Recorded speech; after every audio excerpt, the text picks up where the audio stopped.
నీటిలో ఉన్న ఆ శిశువు ఇప్పుడు ఇశ్రాయేలీయులను విడిపించబోయే సాధనముగా మారబోతున్నాడు.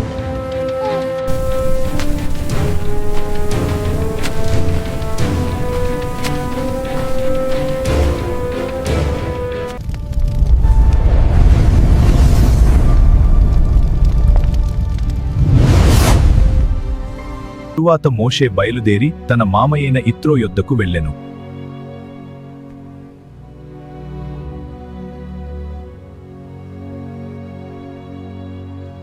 నేను ఐగుప్తులో ఉన్న నా బంధువుల దగ్గరకు తిరిగి వెళ్ళి వారు ఇంకా బ్రతికే ఉన్నారో లేదో చూసి రావాలని అనుకుంటున్నాను. క్షేమముగా వెళ్ళుము.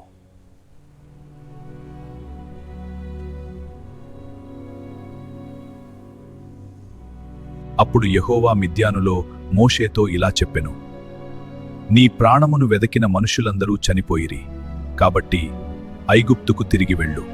అప్పుడు మోషే తన భార్యను తన కుమారులను తీసుకొని గాడిద మీద నెక్కించుకొని ఐగుప్తుకు తిరిగి వెళ్ళెను. దేవుని కర్రను తన చేత పట్టుకొని పోయెను.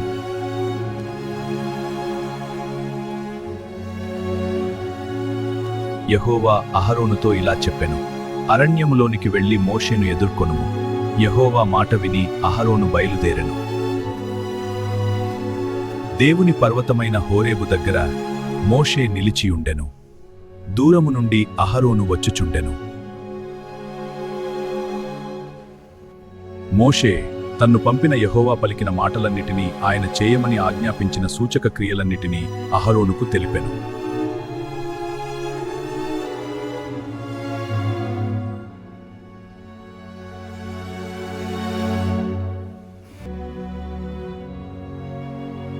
ఐగుప్తు బానిసత్వములో ఇశ్రాయేలీయుల జీవితం భారముగా మారెను.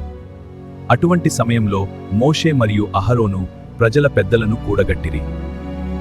సోదరులారా, మన పితరుల దేవుడైన యెహోవా మన బాధను చూచెను. ఆయన మోషేను మన యొద్దు పంపెను. అహరోను యెహోవా మోషేతో పలికిన మాటలన్నిటినీ వారికి తెలియజేసెను. మోషే, నీవు ఎన్నో సంవత్సరాలు ఐగుప్తు నుండి దూరంగా ఉన్నావు.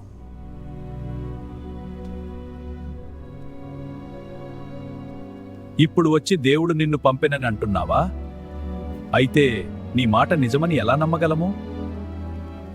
తన చేతిలోనున్న కర్రను నేల మీద పడవేసెను. ఆ కర్ర పాముగా మారింది. అప్పుడు మోషే చెయ్యి చాపి దాని తోక పట్టుకొనెను. అది ప్రమాదము, అతడు కాటు వేస్తుంది. మోషే, జాగ్రత్త. అది అతని చేతిలో మరలా కర్రగా మారెను. మోషే చూపిన సూచనను చూసి చాలామంది ఆశ్చర్యపోయిరి, కాని ఇంకా కొందరు నమ్మలేదు. ఒక సూచన చూసి దేవుడు నిన్ను పంపెనని ఎలా నమ్మగలం? ఇది ఏదో మాయ కావచ్చు.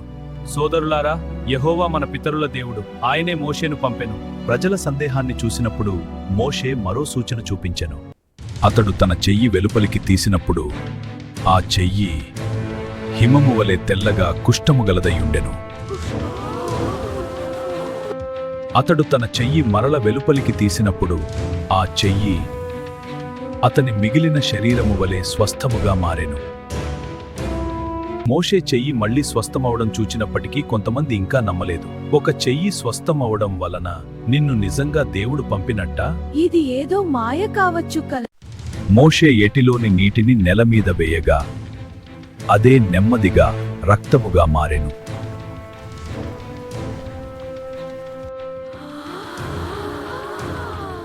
మోషే నిజంగా దేవుడు పంపినవాడు. ఇది పక్కా సంకేతం. మన దేవుడు నిజంగా అతనితో ఉన్నాడు.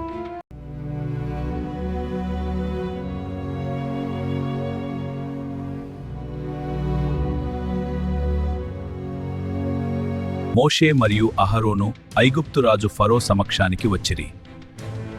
వారు దేవుని సందేశాన్ని చెప్పబోతున్నారు. మా దేవుడైన యెహోవాకు ఉత్సవము చేయుటకు మా జనముకు సెలవిమ్ము.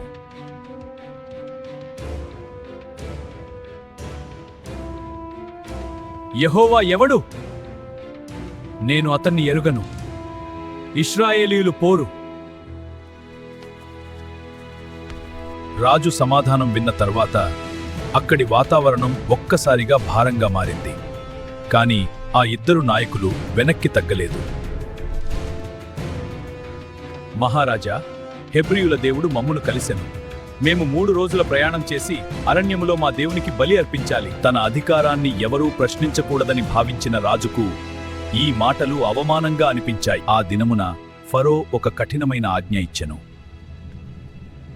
ఇశ్రాయేలీయుల మీద ఉన్న కార్యనియామకులకును వారి నాయకులకును అతడు ఆజ్ఞాపించెను, ఇక మీదట ఈ జనులకు ఇటుకలు చేయుటకు గడ్డి ఇవ్వకండి. కాని వారు చేసేది మాత్రం ఇదివరకు చేసిన ఇటుకల లెక్కే కావాలి. ఒక్కటి కూడా తక్కువ చేయవద్దు. ఫరో కార్యనియామకులు ప్రజల దగ్గరకు వెళ్ళిరి. వారు ఫరో ఆజ్ఞను ప్రకటించిరి. ఇక మీదట మీకు గడ్డి ఇవ్వము. మీరు వెళ్ళి ఎక్కడ దొరికితే అక్కడ గడ్డి తెచ్చుకోండి. కానీ మీ పని మాత్రం ఏమాత్రము తగ్గదు. ఆ వార్త విన్న వెంటనే ప్రజలు ఐగుప్తు దేశమంతటా గడ్డి కోసం చెదిరిపోయిరి. గడ్డి కోసం ప్రజలు ఐగుప్తు దేశమంతా తిరుగుచుండిరి. కాని పని మాత్రం అదే రోజు పూర్తవ్వాలి. ఎందుకు ఇటుకల లెక్క పూర్తి కాలేదు? నిన్న ఎందుకు పని చేయలేదు? అప్పుడు ఇశ్రాయేలీయుల నాయకులు ఫరో దగ్గరకు వెళ్లి మొరపెట్టుకొనిరి.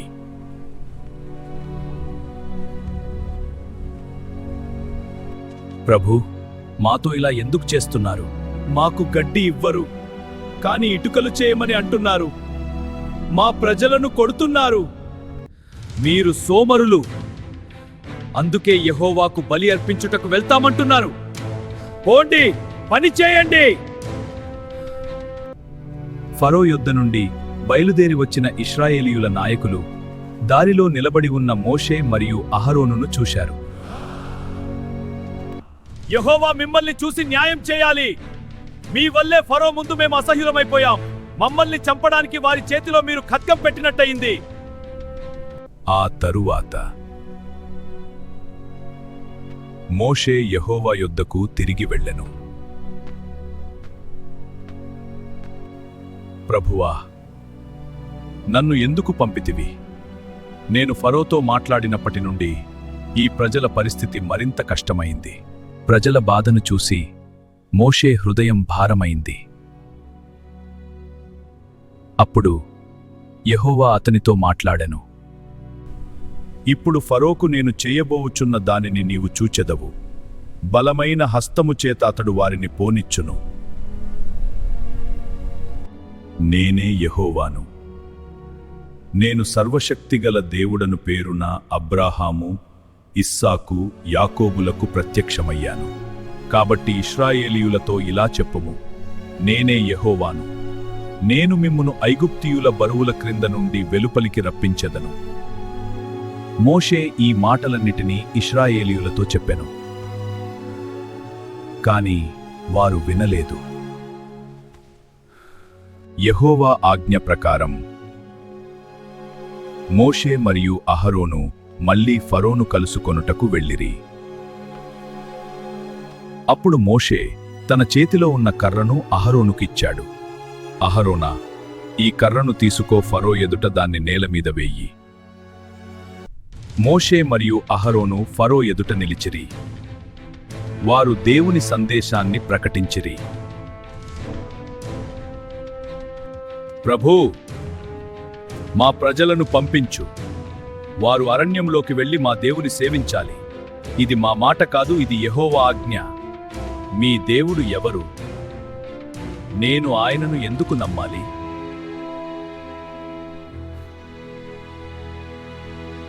అహరోను తన కర్రను ఫరో ఎదుట పడవేశెను.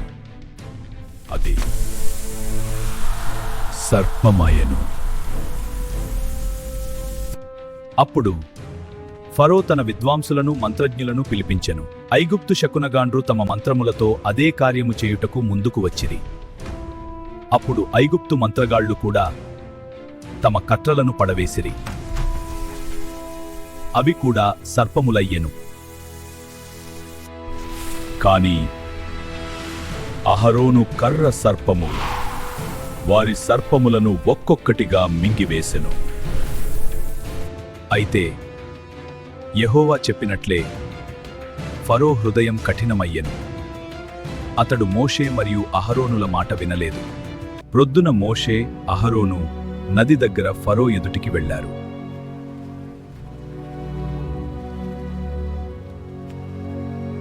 ప్రభూ, మా ప్రజలను మా దేవుడైన యెహోవాను సేవించడానికి పోనివ్వు. నీవిప్పటి వరకు వినలేదు. నేను మీ దేవుడైన యెహోవాని ఎందుకు నమ్మాలి?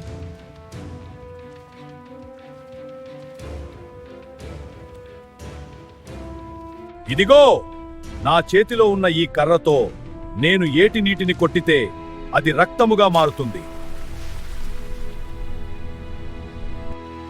చేపలు చచ్చాయి, నీరు రక్తముగా మారింది. ప్రజలు ఆశ్చర్యపోయారు.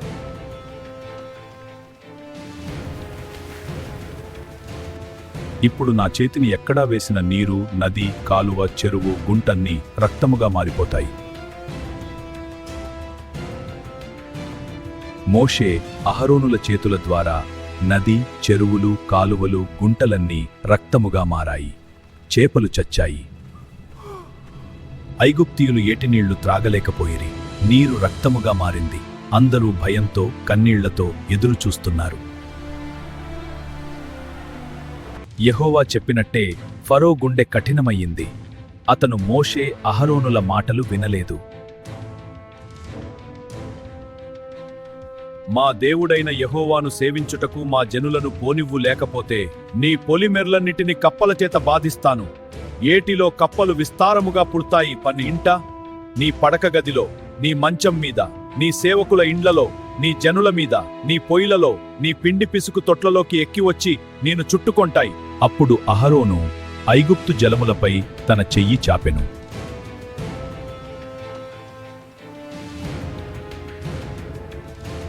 కప్పలు మొత్తం ఐగుప్తు దేశం మీద కప్పబడ్డాయి.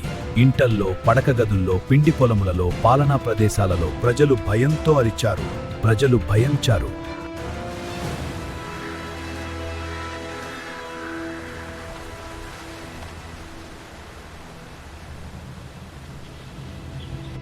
మోషే, అహరోను, దయచేసి మీ దేవుడైన యెహోవాకు ప్రార్థన చేయండి, ఈ కప్పల నుండి మా దేశాన్ని కాపాడమని. మోషే మరియు అహరోన్ యెహోవాకు ప్రార్థన చేసిన వెంటనే కప్పలు మొత్తం ఐగుప్తు దేశం నుంచి తొలగిపోయాయి. ఫరోకి ఉపశమనం కలిగినప్పటికీ అతని గుండె మరింత కఠినంగా మారింది.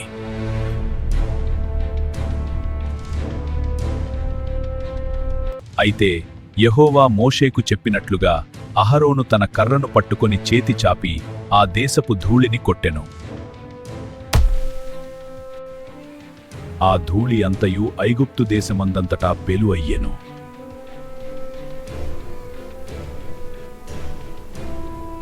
శకునగాండ్రు ఈ దైవశక్తి అని ఫరోతో చెప్పారు. అయితే యెహోవా చెప్పినట్టు ఫరో హృదయం కఠినమైంది. అతడు వారి మాట వినకపోయెను.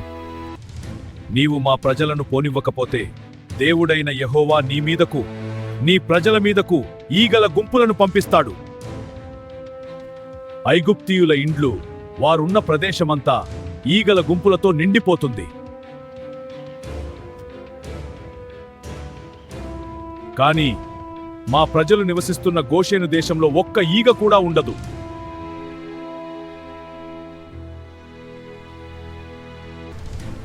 మోషే చెప్పినట్లే ఐగుప్తు దేశమంతా ఈగలతో నిండిపోయింది.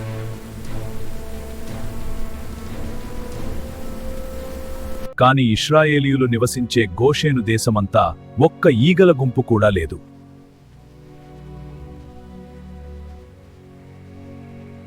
అప్పుడు ఫరో మోషే, అహరోన్లను పిలిపించాడు.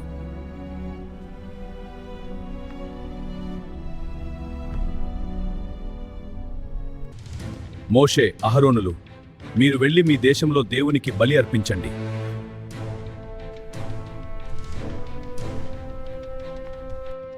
ప్రభూ, మేమట్లా చేయలేము. మా దేవుడైన యెహోవాకు మేము అర్పించవలసిన బలి ఐగుప్తీయులకు హేయము. వారు చూసి మాపై రాళ్లతో దాడి చేస్తారు గదా. కాబట్టి మేము అరణ్యములో 3 దినాల దూరం వెళ్ళి మా దేవుడికి బలి నర్పిస్తాము.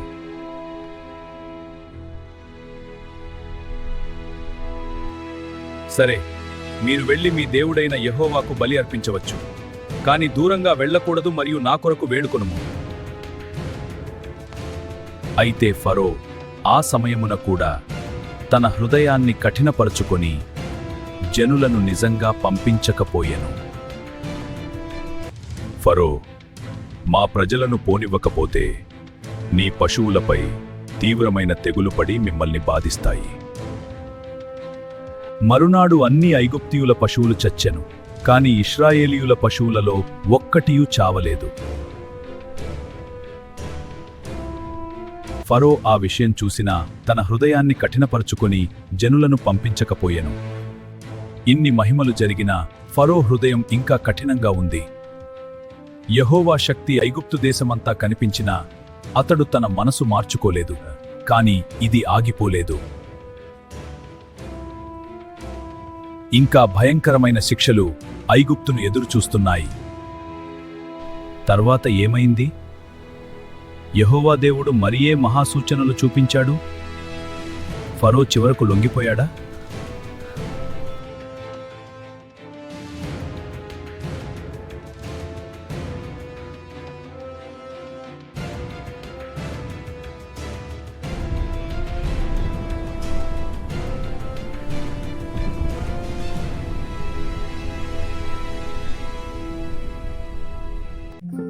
ఇలాంటి వీడియోస్ మరిన్ని చూడాలి అంటే ప్లీజ్ లైక్, షేర్, సబ్స్క్రైబ్ ఆ బైబిల్ జూనియర్స్ తెలుగు ఛానల్.